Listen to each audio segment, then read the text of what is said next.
duhaguruke dusome ijambo ry'Imana riri muri Yohana igice caho ca mbere ku murongo waho wa 50. Hanyuma turasoma kugeza kuri 51. Turasoma mu izina ry'umwami wacu Yesu Kristo. Amen. Igice ca mbere umurongo wa 50 Yohana haravuga ngo Yesu aramwishura ati, wijejwe nuko ndakubwiye ko nabonye uri munsi y'umusukoni. Yesu aramwishura ati, wijejwe nuko ndakubwiye ko nakubonye igihe wari wicaye munsi y'igiti cy'umusukoni. Uzobona ibiruta ivyo. Uzobona n'ibiruta ivyo. Arongera aramubwira nukuri ndababwira yuko nukuri ndababwire muzobona ijuru ryuguruka kandi abamarayika b'Imana baduga bamanuka ku mwana w'umuntu. Amen. Kandi abamarayika b'Imana bazoduga abandi bamanuka ku mwana w'umuntu. Amen. Muvyagire Yesu abagirire neza cyane. Haleluya. Tukomere Imana amashi menshi cyane gose. Imana yashize iri jambo ku mutima wanjye, ariko yabanje kuvugana nanje. Ndagenda ndasoma rino jambo, nta nubwo ari ryo nari nateguye, ariko nagumye numva mbura amahoro cyane mu mutima, ndasenga, nongera ndasenga, ndasubira ndasenga, ndavuga ni Imana, ni igiki wategekanyije hejuru y'ubwoko bwawe uyu munsi? Niki wateguye hejuru y'ishengero ryawe uyu munsi? Nongera ndasenga, nkomeza kubura amahoro, cyane numva ijwi ry'Imana riravuganye naje.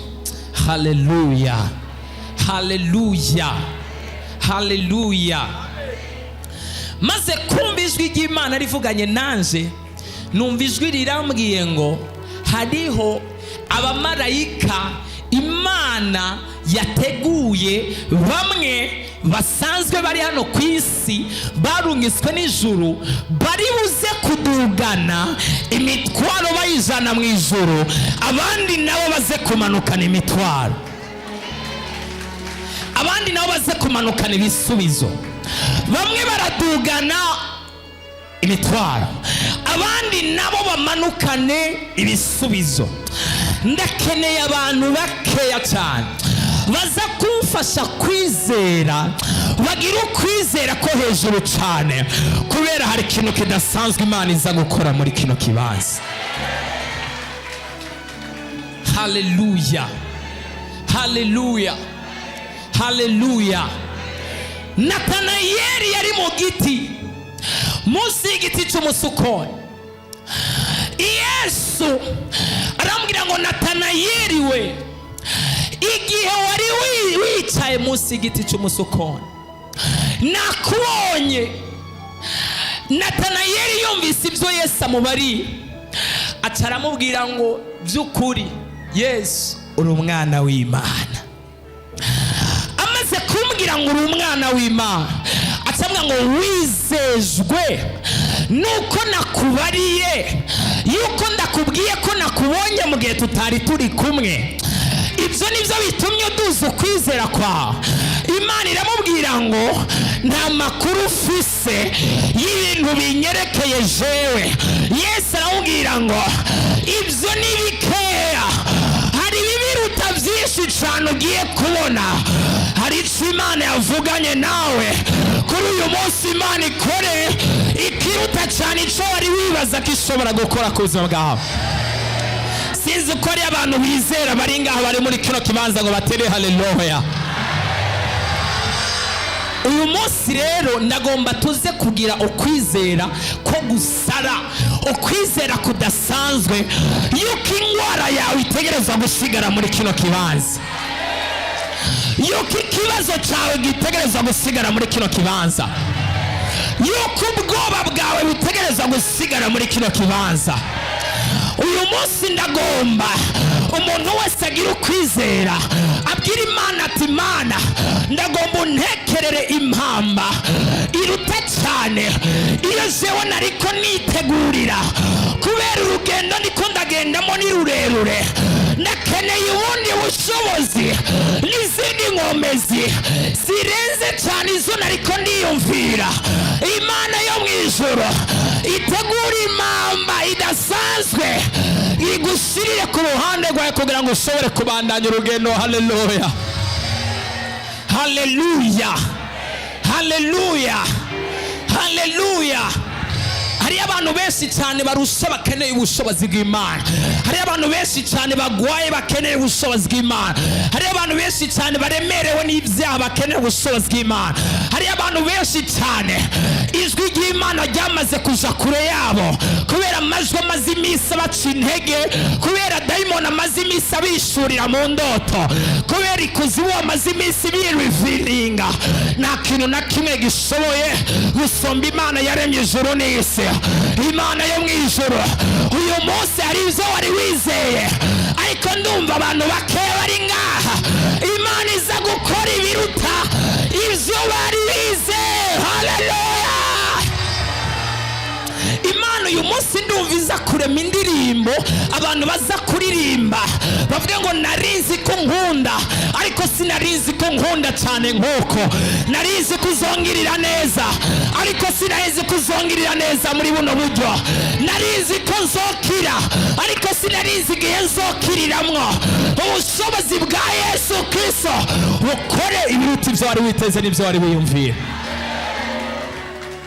Natanayeli yizejwe n'akantu gatoya kubera Imana Yesu amubwiye gusa ukuntu yamubonye ari munsi y'igiti. Ariko Yesu aravuga nti ko wanyegereye, ko waje hafi yaje, ko wahebye ibi n'ibi n'ibi n'ibi, ko witandukanyije n'ibi n'ibi n'ibi, ndagomba jewe Imana yo mu ijuru, jewe Kristo Yesu ndagukorera ibiruta ibyo wari witeze kuza kubona ku buzima bwawe. Uyu munsi Imana iradukorera ibirenze mu izina rya Yesu. Haleluya. Hirya no hino hariho amajwi n'amajambo menshi yo kuguca intege. Ingwara ishobora kuba ikuremereye cyane rwose. Hashobora kuba hari umusonga ukubabaje Satani yashinze muri wewe. Hashobora kuba hari umugera w'icyaha Satani yashinze muri wewe.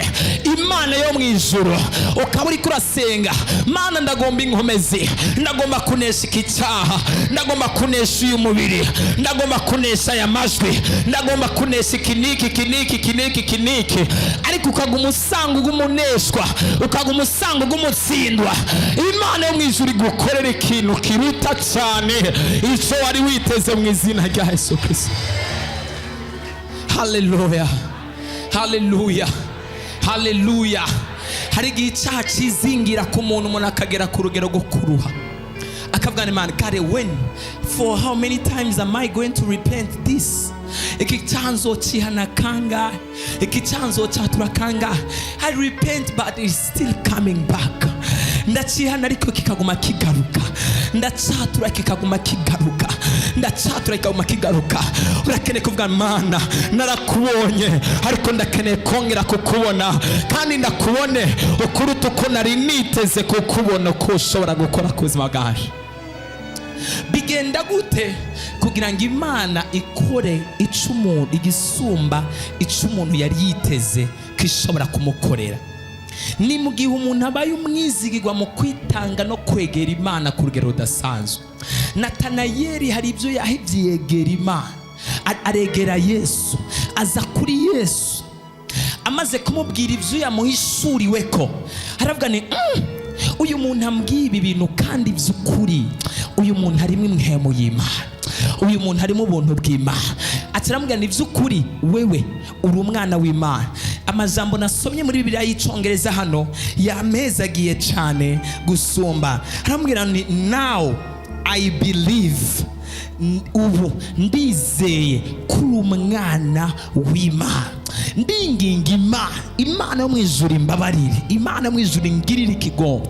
Uyu munsi kora ikintu kiza gutuma icubahiro c'Imana congera kugaruka mu buzima bwawe. Irengagiza ibindi bintu byose, irengagiza iyindi misi yose, ubwira Imana ireme ubushobozi budasanzwe bushasha bwongera kwihesha icubahiro ubugira kandi mu buzima bwawe mu izina rya Yesu. Ubwira Imana icecekesha imivunda imaze iminsi iriko irakubita ku buzima bwawe mu izina rya Yesu. Hari abantu bariko baraca mu miyaga, hari abantu bariko baraca mu mivunda, hari abantu bariko baraca mu bihe vyo kutanezererwa ikintu, hari abantu bariko baraca mu bihe vy'amarira n'agahinda, bavuga ni Yesu ndakeneye kuvuga ijambo ku buzima bwanje.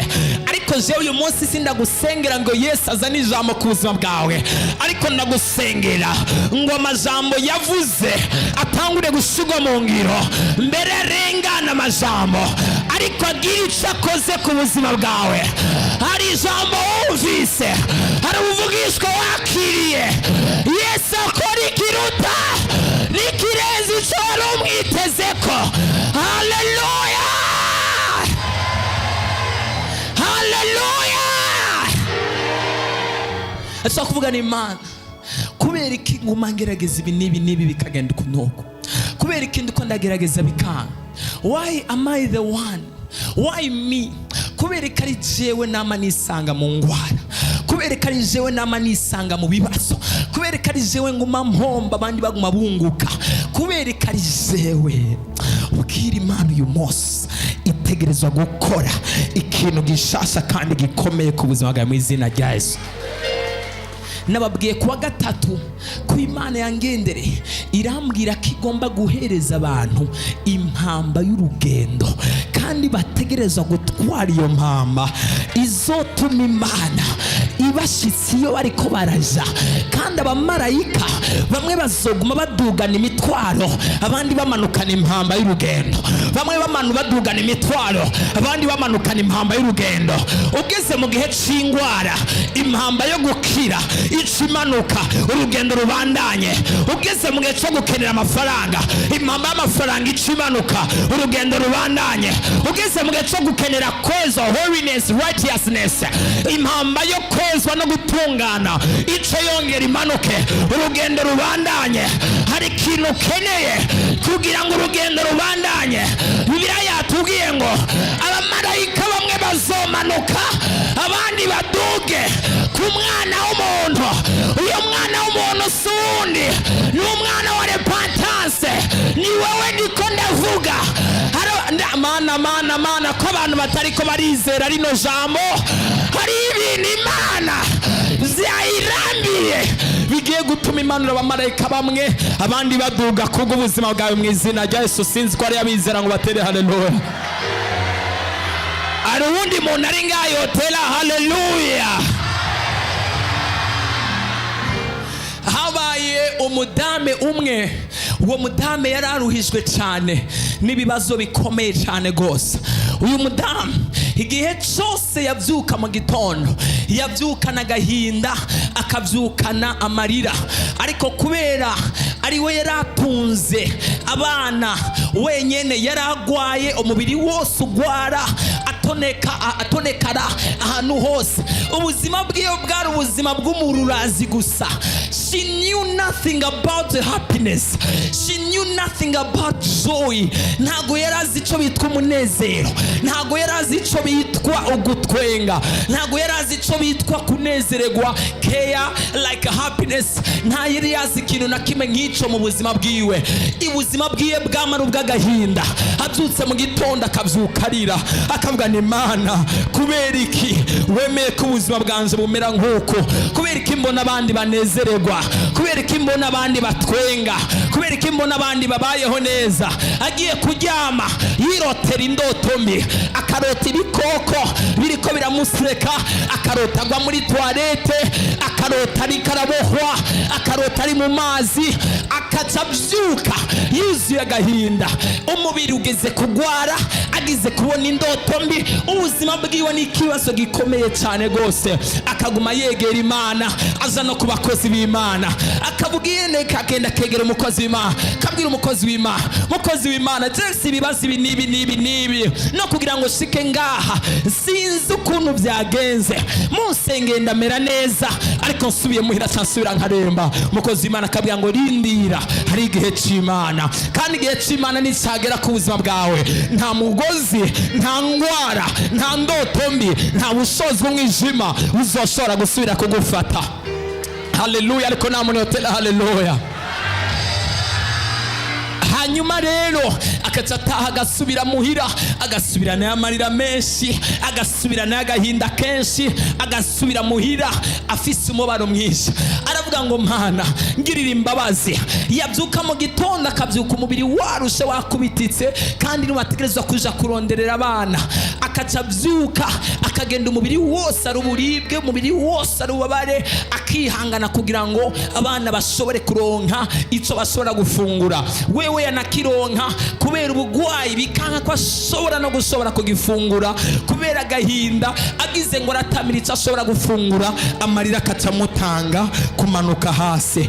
Hari ibihe ushobora kuba urimwo uyu munsi biguma bituma hari ibihe vyo kunezererwa utazi. Imana yo mw'ijuru ndayinginga uyu munsi, imanura abamarayika b'ubutabazi, bamanuke bakumanurira umunezero, umunezero wabuze igihe kirekire, Imana yoshire mu buzima bwawe.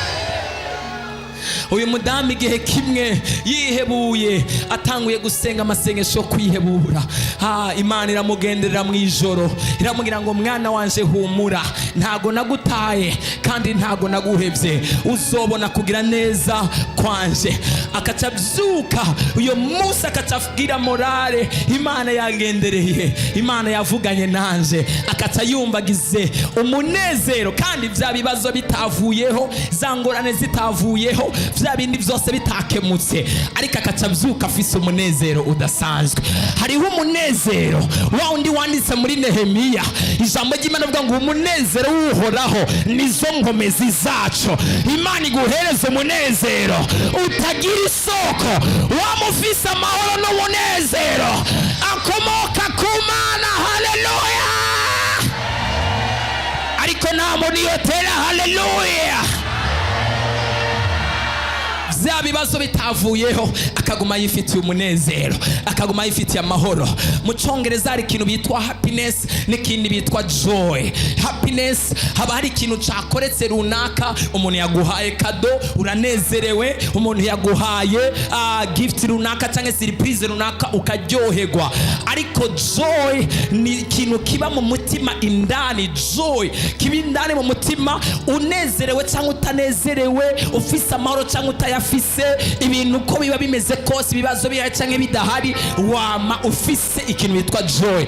Happiness ntagwiza mu bihe ibintu bitaba bimeze neza, ariko joy naho haba hariho amageragezwa, naho haba hariho inkomezi, naho haba hariho amajwi ariko arakubwira ngo baragusohoye mu nzu, naho haba hari ibintu bikubwira ngo uyu munsi urara utariye, urinjira mu nzu y'Imana ukumva ubwiza bw'Imana, uragendagenda ukumva uranezerewe, urambara agahuzu kamwe ukumva ufise umunezero, urambara agapantaro kamwe ukumva ufise umunezero n'amahoro utazi iyo biva. Ico nico bitwa joy. Imana iguhereza umunezero, kubera umunezero w'Uhoraho nizo nkomezi zacu. Imana ikuzuza amahoro n'umunezero mu izina rya Yesu Kristo. Ntagire ikintu na kimwe kikumara umunezero, ntagire ikintu na kimwe kikumara inkomezi, ntagire ikintu na kimwe kiguca ivutu. Naho imipfunda ari myinshi, umunezero w'Uhoraho nizo nkomezi zacu. Naho nye n'inzu yo gutera ubwoba, umunezero w'Uhoraho nizo nkomezi zacu. Naho bariho ingwara iriko irakurangiza, bakakubwira ngo iyi ngwara yarishe uyu, yishe n'uyu, kandi waraba ukabona umenga igiye kubica, Imana iguhereza amahoro n'umunezero, kuko ibyo bizoguma bitwudugiriza ukwizera ukwizera kwawe kuduge. Iyo umuntu atakaje amahoro n'umunezero, ukwizera kuramanuka. Ariko iyo umuntu afite amahoro n'umunezero mu mutima, aguma afise ivyizigiro. Umwanya n'umwanya Imana irashobora kugira ikintu ukoze. Ntabwo ndatakaza ivyizigiro. Kandi iyo umuntu yizeye, Imana iramanuka igakora. Ndasenga ngo ijwi ryose ry'abadayimoni ririko riramanipira amahoro n'umunezero muri wewe, Imana igice mu izina, ripfe mu izina. Imiryango yose y'ikuzimu hamwe n'impemu mbi zose zitandukanye zotwara amahoro n'umunezero mu buzima bwawe, Imana izishire hasi mu izina rya Yesu Kristo Umunyanazareti.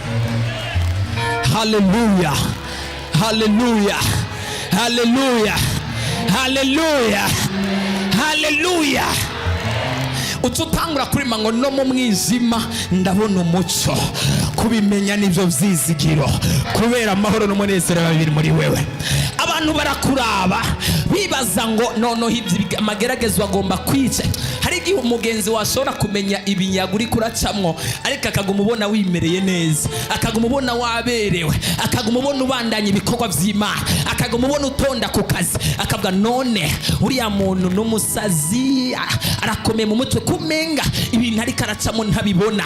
Ariko nawe amahoro Imana iguma iguhereza atuma kubona ibibazo nk'ibidahari, kandi ibibazo bigihari. Uwo niwo munezero uva ku Mana, ayo niyo mahoro ava ku Mana.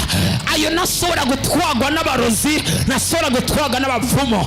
Ubwo mubwira ngo Satani urike imbere y'Uhoraho, Imana ikakongera inkomezi n'imbaraga. Imana ireme ivyizigiro bishasha bikomeye mu buzima bwawe. Wa mudame igihe kirekire kibaye, umunsi umwe Imana iramugirira ubuntu, iramubwira ngo mwana wanje umaze iminsi myinshi cyane mu marira, warababajwe ntiwigeze umva ko, warabuze icyo kwambara ntiwigeze umva ko, waravuzwe nabi ntiwigeze umva ko, waronze urahera bavuga ngo wagwaye ibigwara, ubandanye ukwizera kwawe. Wa mudame ako kanya Imana iriko iravugana nawe, ataraturika ararira, amusozi aramanuka. Oh, ijwi ry'Imana riraruhura, ijwi ry'Imana rirurusya. Imitima yari yuriye hejuru, reka ijwi ry'Imana rikugereko uyu munsi. Uhoraho Imana ivugane nawe, ikwibagiza amarira n'ibibazo uri kurahura navyo mu izina rya Yesu Kristo. Wa mudame haravugana Imana nuko bimeze n'ukuri, haravugana Imana narumvise ijwi ryawe kenshi cyane, uyu munsi mbabarire, ntuze kugenda uvuganye nanje gusa, ariko ndagomba ugenda ugize ico ukoze ku buzima bwanje. Yesu Kristo agenda agize ico akoze ku buzima bwawe uyu munsi mu izina rya Yesu. Yesu Kristo agenda agize ico akoze ku buzima bwawe mu izina rya Yesu Kristo. Imana ikiramubwira ngo umviriza ndakubwira ikintu kimwe, mu minsi itari mikeya, mu minsi itari myinshi, wongere usubire kuri wa mukozi w'Imana yagusengera, kubera hari ikintu ngomba gukora kandi cyane gose. Igihe cyose uzokumva ijwi ry'Imana ariko rikubuza kwinjira mu nzu y'Imana, Satani azoba agomba kuguhushisha umugisha wawe. Hari ikintu Satani azoba agomba kukunyaga. Ibihe byose uzobamwo bitandukanye, ntagire ikintu na kimwe kizokubuza kwinjira mu nzu y'Imana, ntagire igeragezwa na rimwe rizokubuza kwinjira mu nzu y'Imana, kubera ku mavi byose niho biva. Atarasubira kuri wa mukozi w'Imana. Wa mukozi w'Imana musengeye ataravuga ngo Imana irambariye ngo umaze igihe cyane gose abarozi bafise ijambo ku buzima bwawe, abapfumu bafise ijambo ku buzima bwawe, ingwara zifise ijambo ku buzima bwawe. Imana irambwiye ngo guhera uyu munsi igomba yake ijambo, abarozi n'abapfumu igusubiza ijambo ryawe. Haleluya. Wa mudame ntago yigeze aruha. Yo Mana we, ntiyigeze aruha, naho umubiri utari umworoheye, naho amajambo n'ibibazo n'ingorane bitari mworoheye, ntiyigeze aruha. Hari ibihe Imana iduhereza nk'impamba mu rugendo bikagenda bidukomeza, hariho ibintu biduca intege, ariko tukaguma dukomera, tukarushiriza kwegera igicaniro, tukarushiriza kwegera ku nyonga z'Imana. Bamwe bakaduca intege, ariko tukavuga ngo turazi iyo twavuganye nayo, kandi si umwana w'umuntu ngo ibeshe, icyo yavuze no kugikora izogikora. Arabandanya aca arizera ijambo ry'Imana 100%, agizera 100%. Amaze kuryizera, umukozi w'Imana amubwira ngo hari abantu Imana igomba ikure mu buzima bwawe, ariko hari uwundi mugisha Imana igomba igutumbereze ko. Hanyuma amaze kumubwira uko anye, wa mudame arataha muhira. Aryamye nk'uko mu ijoro acabona abarozi bari hafi yiwe cyane gose, bari bamaze igihe bamuroga, kandi abo barozi nibo baguma bamugemurira utuntu two kurya.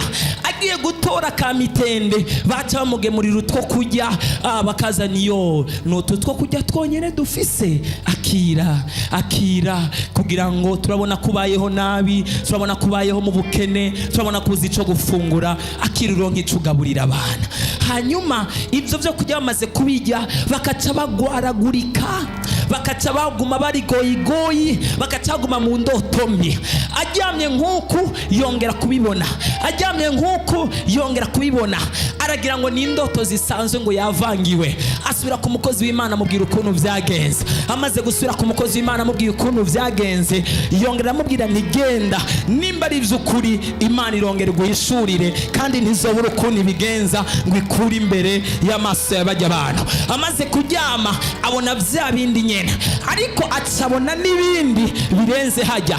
Abona Imana imuhishurira ukuntu afise inyenyeri ikomeye cyane, ari we muntu yategereza kuba ari umutunzi mu muryango iwabo, ari we muntu yibonye afise amasakoshi yuzuye mu izahabu, yibona afise ubutunzi, yibona afise ivarize y'amafaranga kabisa. Haravugana ibi bintu nimba niko ndarota, izi n'indoto ntago ari byo. Amaze kwibona muri ubwo buryo, aca yumva ijwi rimubwiye ni uyu ni wowe wategerezwa kuba uri we, ariko kubera inyenyeri yawe yatwawe, kandi kubera n'abarozi baguhora hejuru, nico gituma utigeze ugera aho wategerezwa kugera. Imana yo mu ijuru, nimba hariho ikintu na kimwe kiriko kirakwicarako kigutsikamira, Imana igikureho mu izina rya Yesu. Ako kanya ataravuga ngo Mana, jewe ndi umwana w'umuntu, isengesho nsenze ngwanirira ntabara. Imana kiramubwira ngiye kugukorera igitangaza, uzobona ikintu gikomeye cyane gose. Agiye kuryama, bya bikoko bikaza biza mu ndoto, yahora arota inzoka zimukomora, atatangura kurota inzoka ariko arazica, atatangura kubona yica imbeba mu itiro, atangura kubona ariko aragwana n'ibintu abitsinda binesha, atangura kubona ariko arabohoka. Aca yumva ijwi rimubwiye ngo uratsinze urugamba, hasigaye ko ndakurungikira abashobora kugushitsa aho wategerezwa gushika. Imana yo mu ijuru ikurungikira ubufasha, abamarayika bamwe bamanuke bazanye ubutabazi, abandi nabo baduga n'imitwaro n'ibibazo. Imana ikuneshereze mu izina rya Yesu. Ariko hari umuntu ari ngango atere haleluya.